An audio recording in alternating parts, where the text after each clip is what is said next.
Show you how to be the man, how to be the boss, how to come through with 7 coats to the gloss. Show you how to be the man. Show you how to be the man. Show you how to be the man, how to be the boss, how to buy the car, how to buy the house. Show you how to be the man. Yeah, show you how to be the man. Yeah, back in 8th grade, banana bear rich. Teacher wanna tell me be realistic. That bitch try to tell me be realistic. I pull a 5 years later in a drop top 6. Butterscotch twist, cheek checking and lipstick. Might be in a movie with Barry Sanders. Might be Adam Sandler and my cup is Pink Panther. High school, I was on the news. Fist full of jewels, looks like a swimming pool. Aqua shock start, glow in the dark shark. Mark my words, I don't need acceptance. I'm catching interceptions on you innocent pedestrians. Suckers keep on flexing, I'm bringing out the rice. Jody shaking dice, watching Miami Vice. Serve through my slice, that's a given. Now I'm the man, but I'm calling like a kid and teaching how to be the man. How to be the boss, how to come through with 7 coats to the gloss. Show you how to be the man. Show you how to be the man. Show you how to be the man, how to be the boss, how to buy the car, how to buy the house. Show you how to be the man. Yeah, show you how to be the man. Yeah, packing my luck, push get to shoving. Show Jody loving when I'm flipping candy pumpkin. Might hit the club and it's the white Danny Glover rag game. Uncle Ben pulling rice out the oven. Yeah, now Julius Caesar and Versace wife beater. We'll go on vacation, but my whole life's a weekend. Whole lot of money, all bills paid. Next payday, I'm buying 3 or 4 chains. Now I'm picture perfect. Should've been a surfer. Look who it is, it's the white Eddie Murphy. Big ballin', no stopping. Truck steady knocking, floating through the sky. Mary Poppins. Show you how to be the man, how to be the boss, how to come through with 7 coats to the gloss. Show you how to be the man. Show you how to be the man. Show you how to be the man, how to be the boss, how to buy the car, how to buy the house. Show you how to be the man. Yeah, show you how to be the man. Show you how to be the man, how to be the boss, how to come through with 7 coats to the gloss. Show you how to be the man. Yeah, show you how to be the man.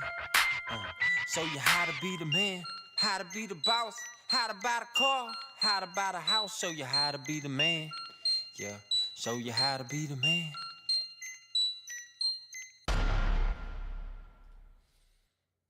Well, today has been an eventful day that will probably change my life. And before I get into that, I remembered that as I was picking that thumbnail of was it 14 beers at Chili's, I remembered how I used to go to Chili's a lot, and I would also go to Olive Garden. They had the same thing. At the end, there's a little like tablet, and you get to write a review. And I would always write something really obscene and use up all the characters that I was given.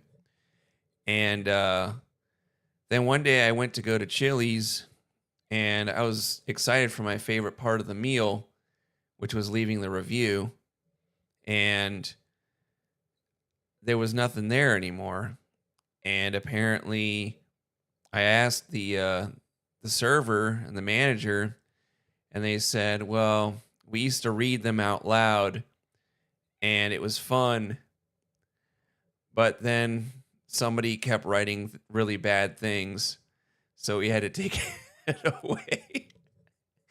And that's how you can make an impact on the world, is just little tiny battles like that, where you can make a business awful, or have to take away little things for other people. And actually, that reminds me of a thing I did in RuneScape. So if you ever played RuneScape, they brought in farming for a while, and they would have these farming pens. And when you would go into the farming pen, your character would become invisible, and all you could see was the animals. But you could see, like, if you were setting fires or something in there. So it was like, so that not everybody's like screen would black out. All the characters are using that same stacked area for the farming. And so what I used to go and do in there, because nobody could see who it was is I would just start lighting fires in the shape of a swastika. And it really pissed off a lot of people so much that they had to change the game to prevent people from being able to do that. And again, there's just little battles that you can choose to pick up and fight. But today at work, well, my wife says that I always have to have an enemy. She's noticed that I always have to be fighting with somebody. I guess I subconsciously pick out an enemy, and I just battle with that person intensely until I get bored. And I was in a really I don't give a fuck mood, I guess, today. I haven't really cared much actually lately. And I went to work, and I had a big job I was doing, and the bay next to me was open. And so this guy who like we have do like all the used cars and stuff like that, like off-brand stuff, he came over and started to pull into the bay next to me. And I had like a bunch of machines out because I was doing a lot of service to this vehicle. And he's like, "You're not going to move that for me?" And I was like, "You're a big boy. You can move things." And then he's like, got all in a tiffy. So I just kind of got fed up with it because he's always bitching about things not working or not being the way he wants. So I just got up and I just started going, "I'm sorry, massa. I'm sorry. I'm so sorry. Please don't hit me again, massa. I'm so sorry. Please don't hurt me." And, well, I guess most of the shop could hear that. And it became the the talk of the garage. And I guess he complained to the manager, and I saw him talking to the manager, and he kind of just looked at me and just shrugged and then didn't say anything to me. And then later on, when I'm going home, I was going to get a haircut, and I didn't because, well, I got into a little situation. Somebody started tailgating me really close in my car, and you'll see what this person looks like.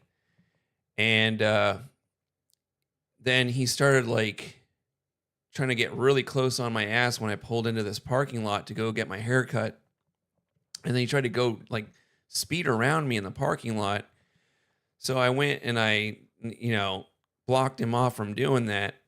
And then he kept like trying to do it. And then we came to an intersection, and he started blaring his horn. So I just sat there for about 3 minutes with his horn blaring. And then I decided to go. And then I started going, and he kept going on my ass. So I just brake checked him, and he got all pissy and then kept following me. So I went and parked in a parking spot, and he pulls up next to me and gets out, immediately trying to like start a conflict with me, more than that. And so this is what the kid looks like. And he he started recording me immediately, and I was still in my work uniform. So we'll see how that goes. And he's like, "I'm going to call your boss and tell everybody that you work with what you said." And I immediately, like when I first got out, I was like, "Get the fuck away from me. Get the fuck away from me, you tranny faggot." And he's like, starts pulling out the camera, recording, and he starts recording me. And I'm like, "You look like some kind of fucking asshole that would go shoot up a Catholic school, you fucking faggot tranny." And then he was aghast by that. And then he wouldn't go away. So I called the cops, And he stands there, and as I'm calling the cops, I have to describe to them what he looks like. And God, this kid's so awful. Look at that thing. Look at this fucking thing. The lady's like, all right, is he white? What does he look like? Yeah, he's white. He's got long, greasy hair. I'm just talking. This is exactly what I said to the lady on the phone for dispatch. Yeah, he's got long, greasy, unwashed hair. He might be trans. And she's like, what's he wearing? He's got a black shirt on and long pants that don't fit, even though he's wearing a belt. And she's like, what kind of body does he have? I said, oh, it's very ladylike. She's like, I don't know what that means. And I was like, he's very slender. And so then he's just like, I can't believe this. And then and she goes, what's his ethnicity? Like, I said, well, he has a very Semitic nose. And he goes, oh, you're a 4chaner.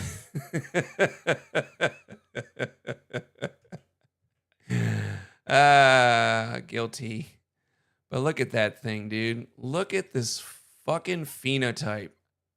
Did I not call it when I told him he looked like he just was getting ready to go shoot up a Catholic school?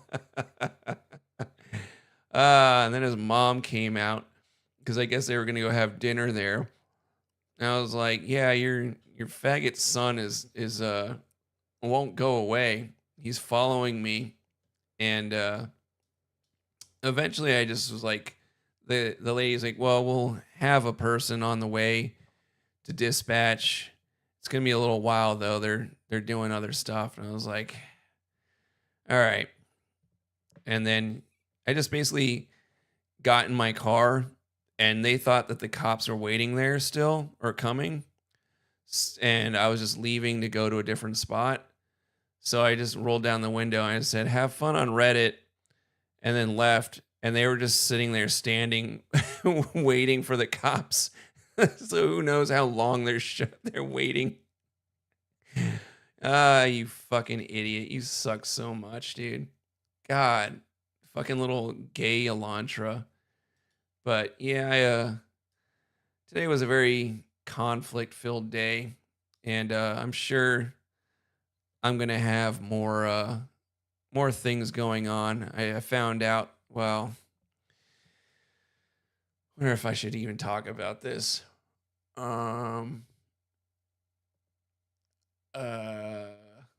Hypothetically, yeah, I should keep my mouth shut. I have a lawsuit that I'm involved in that is I guess still a little sensitive, so maybe I shouldn't talk about it. But that's pretty much what I was going to talk about. It was just a ruin my day kind of day. I have I'll play some of that black guy that likes to study other black guys while I study him. See how he's doing. And then we'll see where it goes from there. I just felt like that was a good story to tell. Cause fuck, man, that gross little tranny kid. He's standing there. He called me a bitch, and I'm like, well, you're welcome to swing at me. He's like, I'm not gonna swing at you. I was like, well, you called me a bitch, so I mean, go swing at me. And then I started making fun of him for literally shaking. I was like, you're shaking, bro. You're so nervous right now. I was in his head. There's light skinned historian. God, I hate that phenotype though. Oh, that kid sucks so bad. Man, there's a lot I've missed with this guy. Mulattoes in Cuba, the obsession with light. This is an insane thumbnail. What the hell? Black sphere Mexicans, but pick on mulattoes. That's a good one. All right, let's see. Let me pull this up.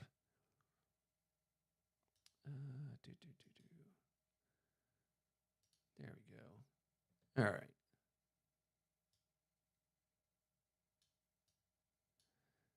Rearrange the little puzzle pieces. There we go. Okay. Look at this thumbnail. That's a... What the hell is on your head? It looks like you got your head full of vanilla icing. Well, hell yeah. They really are a fantastic bunch of people. I love black people, actually. I love them. And I am not desperately trying to sell my house to get away from them every single day. Not one bit. I am not spending most of my free time having to try to fucking get rid of my house to get away from these creatures. you guys are starting to learn a new thing on light skin privilege. It's real. It's real. It's 100% real. I'm telling you. It's a real thing. I tell y'all. Wait, is this... She looks light-skinned to me, so is she doing the thing that white people do? It's contagious. It really is contagious to go and be self-hating. If you're light, you got the light skin that hates itself here. That's pretty cool.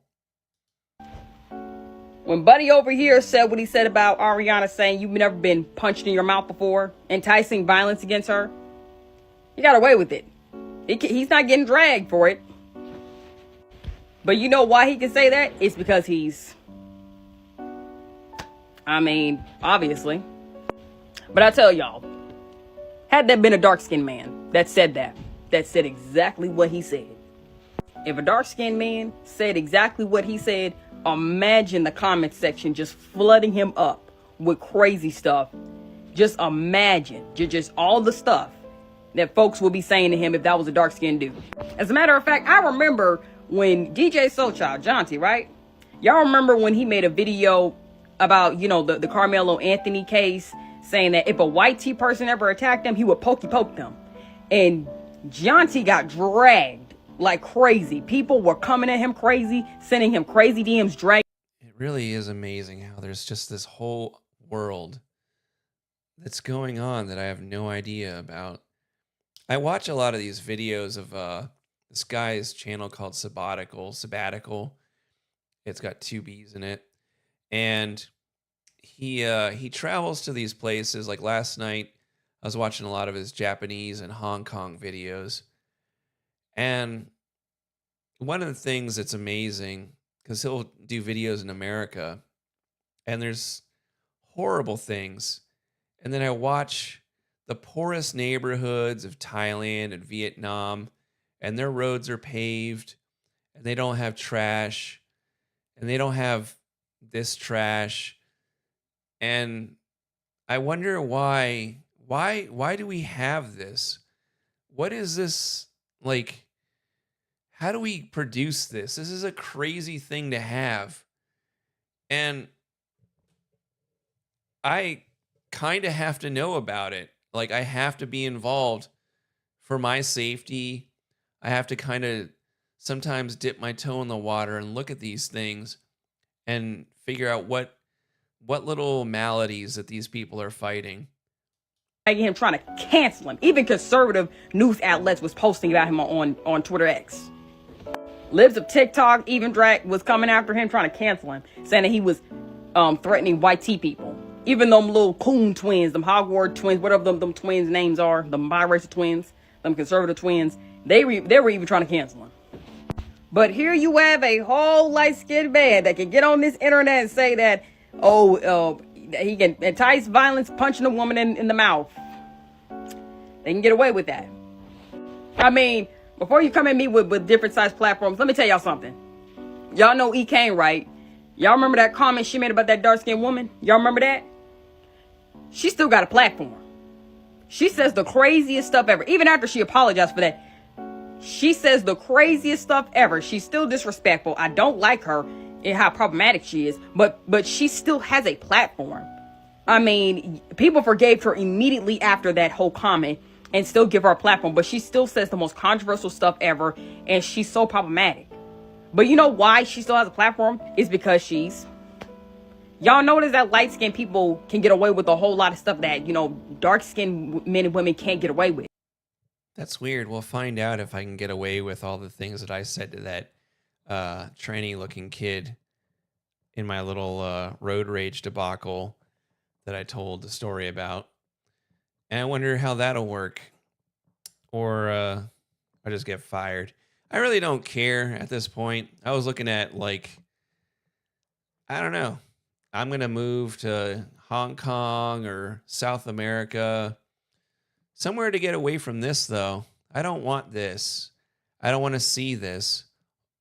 I am starting to see a lot of black people in China and Japan, though, which is not nice. I don't appreciate that. If anyone's going to gentrify an area, it's going to be me and not your light-skinned ass. On this app, you can get on this app just talking crazy. You won't get dragged if you're light-skinned. It's a real thing. I'm telling y'all, light skin privilege is a real thing because we don't get treated amongstly the same. We don't. And I just hate seeing mistreatment of, people who are more melanated. I hate to see that because that's weird. We have such opposite views because I like to see the mistreatment of, in fact, I get rather sickly joy from seeing karma bite you in the ass. As far as all of the white women that I've seen knocked out on the sidewalk. And when just one of you gets a little bop to the noggin, I don't know, that really makes up for 30 or 40 women that have been brutally attacked or knocked out, and nothing will get done about it because white people have all this privilege. And part of this privilege that we have is getting attacked violently without any kind of provocation. And we have to take it. That's our privilege as the breadwinners of most of the cities. y'all see Love Island, right? Y'all look at Shelly and Orlandria. They gotta keep the tone down. They gotta be careful what they say and do because they are getting dragged on this internet. I even literally saw somebody. I saw ramen noodles. That guy responded to a comment. If you know what I'm talking about, that biracial dude with the ramen noodles blonde hair over here responding to a comment about scalping Shelly, and he was like, "This," basically agreeing with that, basically agreeing with violence against a black woman. I have a feeling that she wouldn't like the things that I write on Twitter. I'm starting to get this idea that some of the stuff that I say on Twitter might not be something she'd appreciate. Somebody on Low Value Mail's Patreon said that they just got their first warning of having to click a little box that said, "Are you human?" And I literally get that for every single posts that I make on Twitter.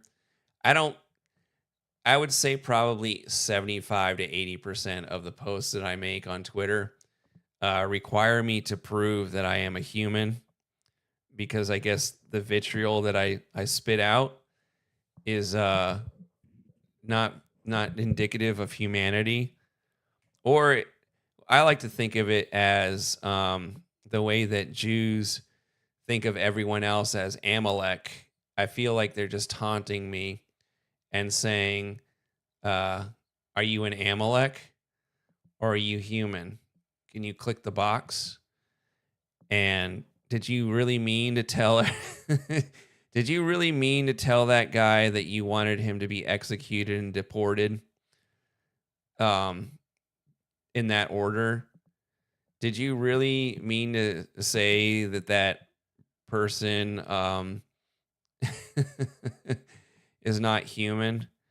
Did you mean to say that you were uh rejoicing in the the pain and struggles of minorities that make up 90% of the world's population, and I'm only about 9 or 10?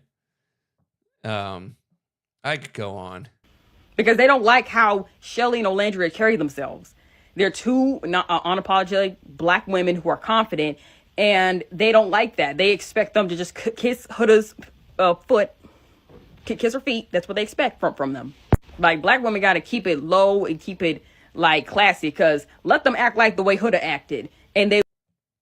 You heard it here, folks. Black women need to keep it classy all the time. Otherwise, they're going to be subjected to the same discrimination.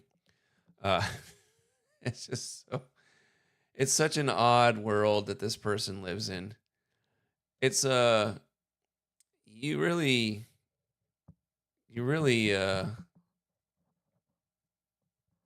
I I want this person to watch my stream. I want this person to actually pull up a couch inside of my brain, and I want them to be able to hear all the things that I say. I've gotten so lackluster with my care, because at work,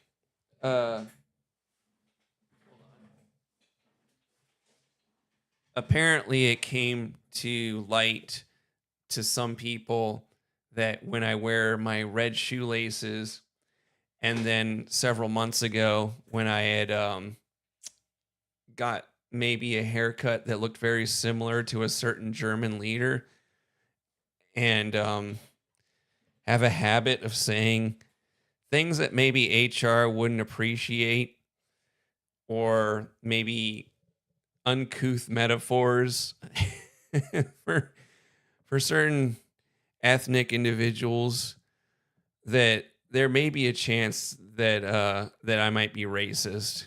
And for a while I was just kind of like, no, I'm not racist. I just like this haircut. I just happen to have these red shoelaces on my shoes. I just happen to say things that could be double entendres for maybe something that could be taken very racially insensitive, like when the black kid pulls up a car, or the white kid pulls up a car by a bunch of black kids at my work, and I go, "Hey buddy, you don't want to stop here. This is a bad neighborhood." And I could understand how that could be taken the wrong way. I could see how people might not like that. Um,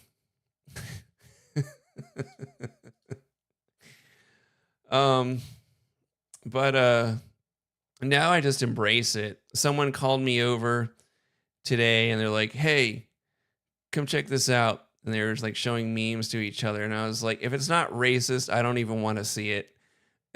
and then they said, "Oh yeah, it's definitely racist," and it wasn't racist. And I told them that I was very upset that you just wasted my time, because I specifically said I will only want to go over there if it's racist.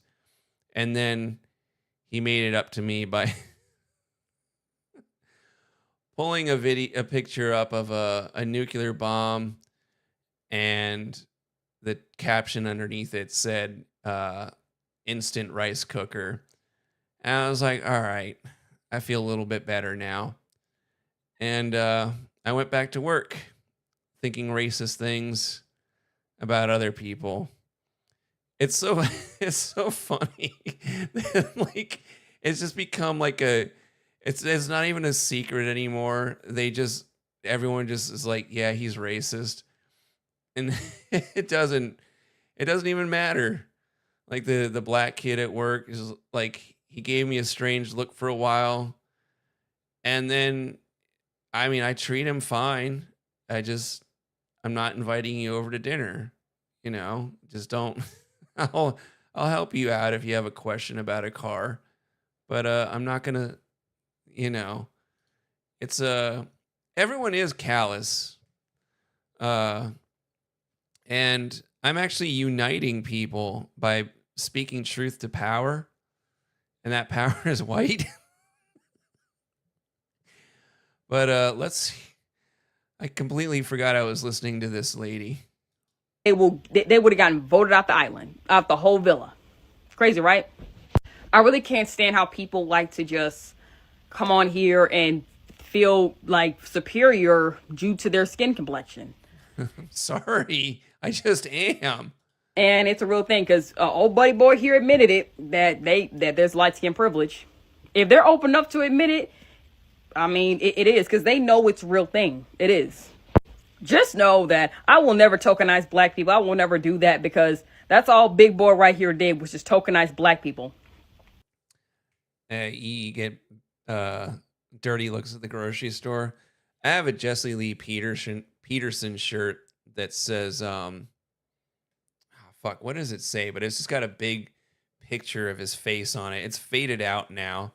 But whenever I'd wear that to the grocery store, a lot of black people would they don't even know who it is, but like they just see me with a black guy's face on my shirt and it just makes them mad.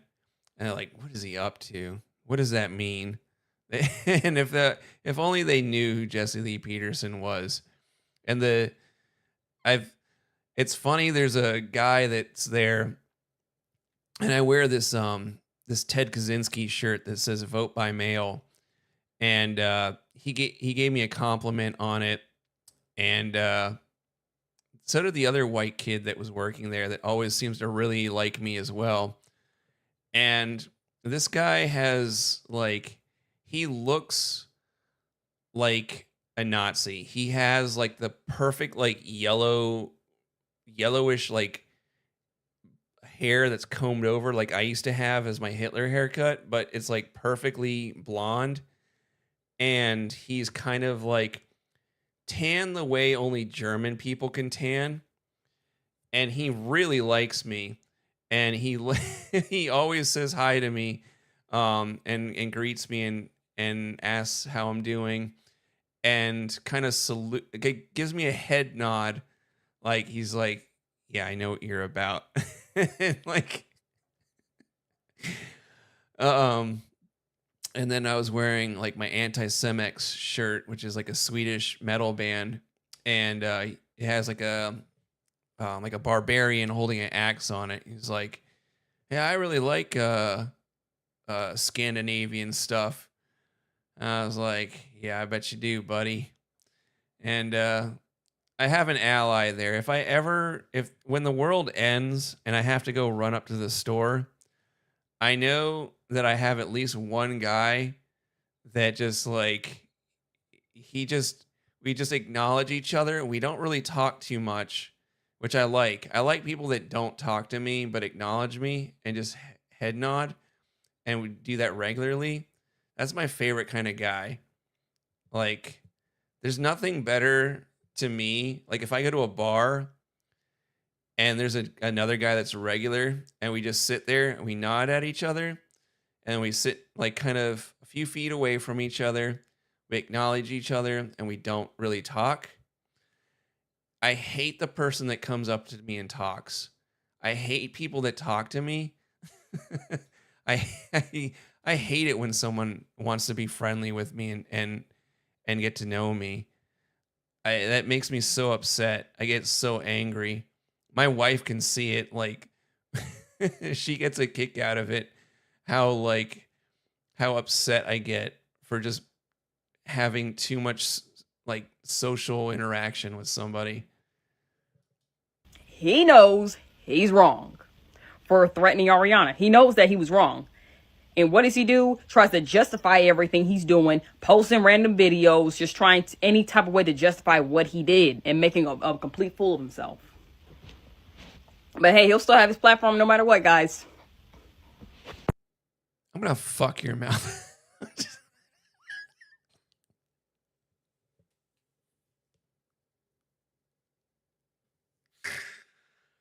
I just don't care.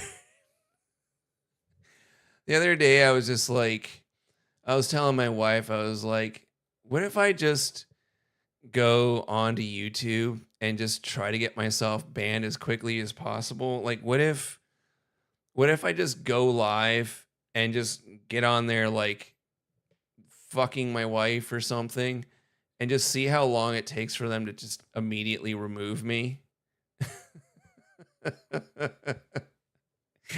Or it'd be so funny to me just doing something really awful. When I have these fantasies sometimes. I guess you can't do it on live, but like I had fantasies of building out like a little shed and then having like my shotgun or like my rifle, and just in the middle of the stream just fucking like just shooting into the ceiling or just shooting at the wall, like just just randomly during the stream, just shooting out the wall and seeing how long it takes like for me to get taken off the air or have cops show up to my house.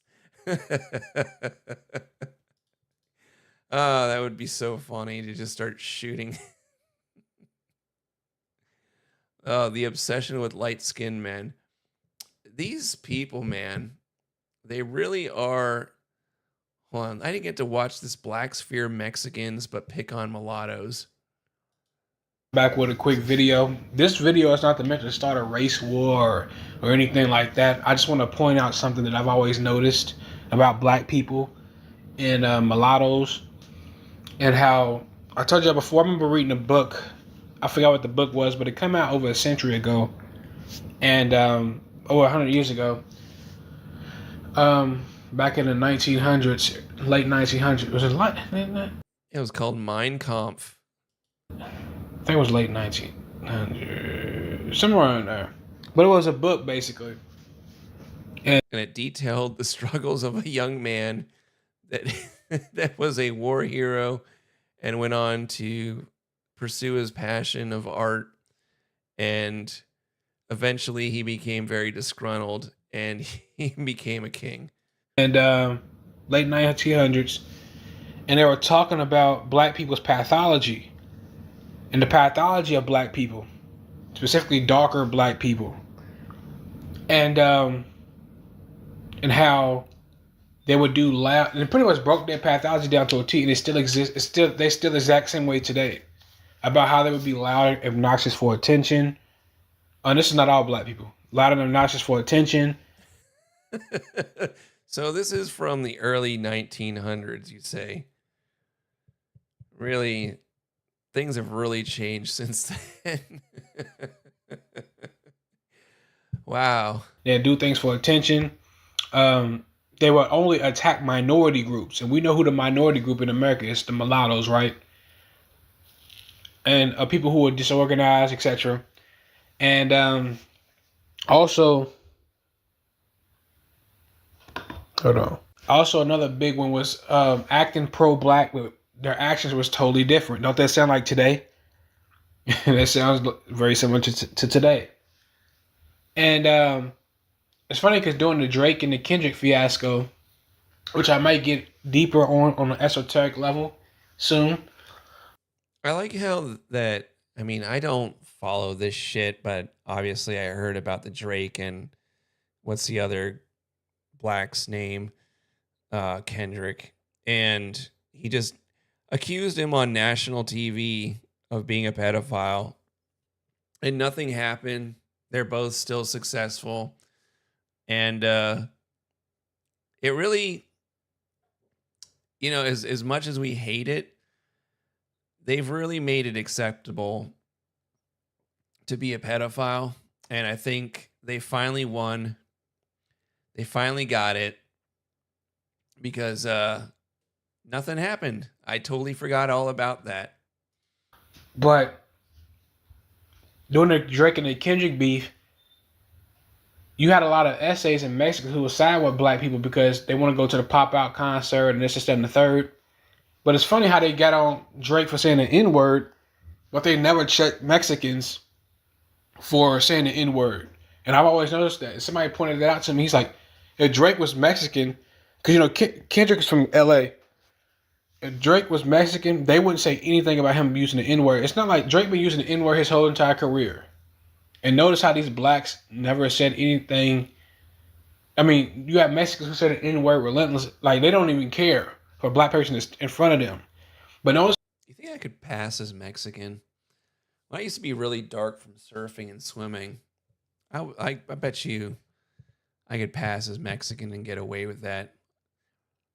I mean, I'll start getting into the sun a little bit more. notice how they got all this smoke for light skinned dudes and mixed people and trying to bully them within their group. But when it comes to Mexicans and these other groups, they tuck their tail. They do. And it's not because the Mexicans are the biggest or the strongest or the fastest. No, it's just that the Mexicans stick together. They understand culture. They understand culture and they'll give up their lives for their brother or sister. And black people understand that they mess with these Mexicans, it's going to be a huge retaliation. It's not going to be call the police and let the police figure things out. I'm not saying that you guys should do this at all. No. I'm just saying, just speaking in general. Like, they know they're going to pop out with the machetes and chops, all type of stuff. So, they know they're going to take a huge chunk on a huge loss and they don't want to take that gamble. You know? But it's not because the Mexicans are the biggest, strongest, or the fastest. No, it's because they support one another. They look out for their brother and sister. They'll lay their lives down for their wives if they have to. And, you know, black people fear that. You know, they have culture and they support one another, which is something that mulatto men that you guys lack and you guys can learn from. Let's see what Charleston has to say. Black people patrol and roll and storm LA looking to make other black people victims. They don't never look at the Mexicans and try to make them victims. You don't think black people, they'll see a Mexican person and Nah, I know for a fact they don't. It's like them scared of Mexicans, homie. Especially if SA look like he gang affiliated. Them look the other way when it come to Mexicans. Mexicans don't look the other way when it come to, but look the other. They act like Mexicans is. You see his shirt? NIGG something nation. I'm gonna get that jacket. That's pretty fly. Invisible. They try not to even have an argument with a Mexican, let alone a squabble. So nah, homie, them is like the If you close your eyes, it sounds like Riff Raff is talking. Black Ku Klux Klan. so you think Hispanics run LA? They do. The Hispanics really run California, except up in the Oakland area. Yeah. But nah, they most definitely run LA. And can't nobody deny that. If they is, they're a motherfucking lie, homie. When it comes to the Mexicans, they want to politic. When it comes to their own kind and their own people, it becomes about violence and hurting you. I mean, know this comes a lot of this part of curses, but yeah, it's the truth, man. You know, they see that Mexican men stick together. They have a strong culture. They got heart too, you know. And it's like I said, it's not because they're the biggest, strongest, or the fastest. It's because they stick together. All right, some of you light skinned dudes and they network with one another. Some of you light skinned dudes can learn from. And I seen black people in the comments making excuses talking about it's because, well, California is right next door to Mexico. In other words, he was scared basically. But even if Slav brings up a good point about that most racist man in America video where the guy was in a trailer park. I found my dream home the other day. It was some nuclear bunker, like a missile bunker out. I don't know where it was. I forgot where it was, but it was like, it had like concrete poured that was like 20,000 PSI concrete. And it was like 6 feet thick. And it had a door like a fucking like nuclear blast door, and they had like a 4-ton door that was like super balanced, and just like nobody could bother me, and I could just go underground. And that's my perfect scenario, is like a big workshop like space where I can just like have like a big garage hangar door that opens up. I go outside, I drive around in the middle of nowhere, and then I come back in and I eat in a big concrete box. That's my dream, is to be in a box. Like, I don't want to be in jail though, unfortunately. But a nice giant, if I had a jail to myself though, that would be the best, actually. Best case scenario. I could lock myself in a cell, and like my family could be in a couple of like pods away from me, and then come bother me when they need something. But otherwise, I just have this little box and I sit there and nobody can talk to me. And that would be heaven on earth. I wouldn't have to see anybody. It would be completely quiet. And maybe I would get like a visit from like a little buggy guy. He'd be crawling on the floor. And I would maybe kind of develop a friendship with him. And then eventually he would die. I'd become very sad. And then another bug would come in. Maybe a spider would crawl in there and make a web. And he wouldn't have much to eat and he would die. But that would be very nice for me. It's just a little box with little buggy pals. I think that would be excellent. If I guarantee you, if something pop off in I don't know, in New York, and they make that call from to bring the Mexicans from California to New York, they be in them low riders riding all the way to New York. You know, and black people are afraid of that because black people, not all of them, but a lot of them only attack minority groups and people who are disorganized. Light-skinned men are very disorganized, and they've been duped into to believing that they are on the same team as these people. And some of these dudes they cool, but a lot of these people, like not all of them, they don't really care about you guys. They don't even care about themselves, unfortunately. But they have all this smoke for light-skinned dudes, calling them soft and weak. But they don't never have smoke for Mexicans. I've noticed that. And I want to say, why is that? People that go against each other is the black gangs. Now, I can't speak what's going on the streets at the location, even in the joint. We already have problems with each other. We are afraid of the Latino and Mexican gangs. We can say what we want. There's going to be some dudes on here that will argue all day long with me. But I was in the joint. I did almost 20 years straight in the feds. And that go from the penitentiary to the medium highs. Even the damn Mexicans in gangs stick together. I mean, we already know that. When you go to jail, they click up with their own group. You know how it go. But you know how it go. Even in there, like, you know, the Mexicans got knives. They cold with the knives. And black people are afraid of it. Even Charles was talking about that, how black men are afraid of their own blood, how they Mexican homies. Like, these black dudes that got all this smoke out there in Cali for Drake, but they don't say nothing to these Mexicans. This guy's name is Accidental Investor.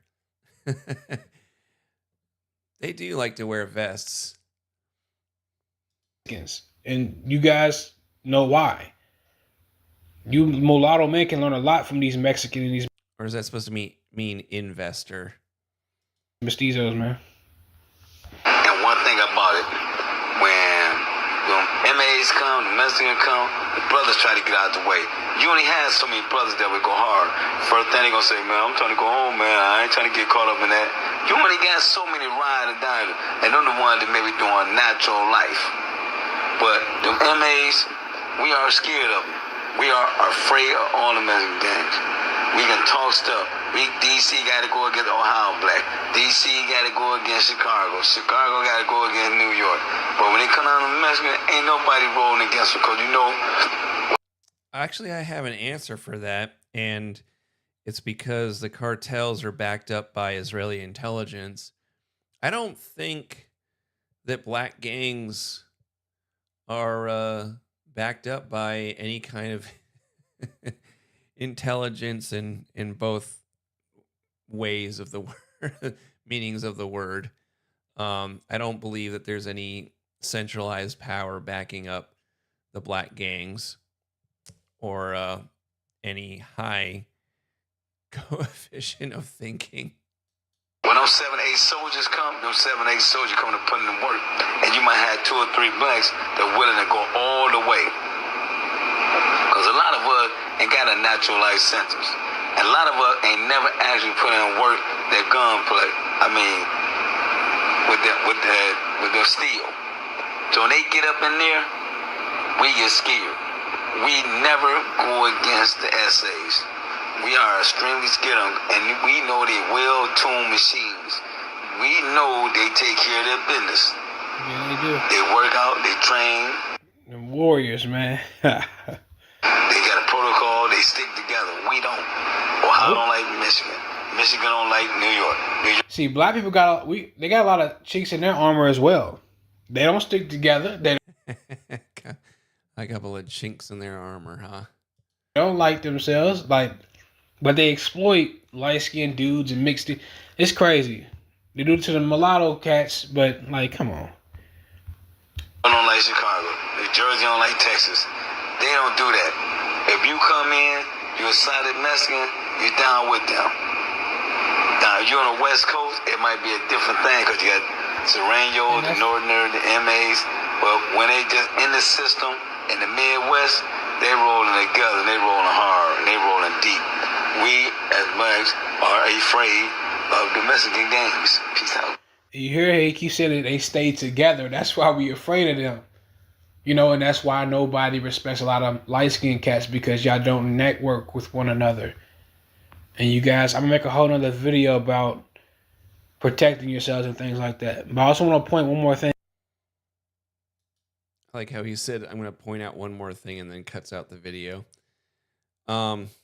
Similarly, I'm going to cut this one short. I just really felt like telling that story today. And that was pretty much it. So I just graced you with a little bit of Black Historian. But I'm done for today. I think I'm going to do maybe tomorrow or Saturday. I'm going to play metal songs or punk songs that I like. We did the reggae ska thing, and then before that we did kind of like a I don't know what to call it, some other hipster music that one Sunday.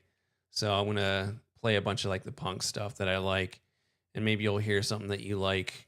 So appreciate you guys coming here. Thank you, Slav. Thank you, Mr. Cock Launch. Thank you, Eric. Thank you, Mr. Barack Obama. And anyone else that was watching or is going